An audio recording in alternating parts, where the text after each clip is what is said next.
இன்னைக்கு செவ்வாய்க்கிழமை தலைவனை பார்க்கலான்னு வந்தேன். தலைவா, கோயம்புத்தூரில் மழை பயங்கரமாக பெஞ்சிக்கிட்டு இருக்கு. சென்னையில் மட்டும் ஏன் வெயில் அடித்து கொளுத்திக்கிட்டு இருக்கு? இந்த வெயிலெல்லாம் என்னால் சமாளிக்க முடியல தலைவான்னு வேண்டிகிட்டு இருந்தேன். வேண்டி முடிக்கிறதுக்குள்ளேயே தலைவன் மழை வர வச்சுட்டாப்புல. ரொம்ப சந்தோஷமாக இருந்துச்சு. வணக்கம் நண்பர்களே.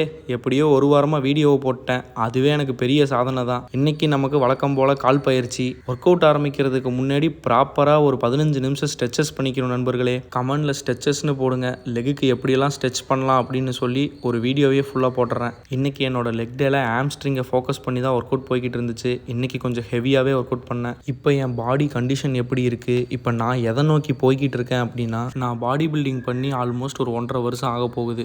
இந்த 1.5 வருஷ காலத்தில் நான் என்னுடைய ரெக்கவரி, ஸ்டடீஸ், ரிலேஷன்ஷிப், மேரேஜ் அப்படிங்கிற விஷயத்தில் தான் ரொம்ப ஃபோக்கஸாக இருந்தேன். இப்போ திருப்பி என்னோடய ஸ்ட்ரென்த்து, மொபிலிட்டி, கார்டியோ, ரெக்கவரி இந்த விஷயங்கள் எல்லாத்தையும் ஸ்லோவாக இம்ப்ரூவ் பண்ணி பாடி பில்டிங்கை ஸ்டார்ட் பண்ண போகிறோம் அப்படிங்கிறதுல தான் நான் ரொம்ப ஃபோக்கஸ்டாக இருக்கேன். லாஸ்ட் டைம் என்னோடய ஷோஸில் பண்ண எந்த ஒரு தப்பையுமே இந்த டைம் பண்ணாமல் ஒரு நல்ல பெட்டர் பேக்கேஜில் ஒரு நல்ல ஃபிசிக்கோட இந்த டைம் என்னோடய ஸ்டேஜில் நான் நிற்க போகிறேன். இதில் மட்டும்தான் நான் ஃபோக்கஸ்டாக இருக்கேன். ஒர்க் அவுட்டை முடிச்சுட்டு அப்படியே வீட்டுக்கு வந்தாச்சு. இன்றைக்கி நம்ம வீட்டுக்கு டெலிவரி ஆகிருந்த புது டிவியை மாட்டுறதுக்காக வந்திருந்தாங்க.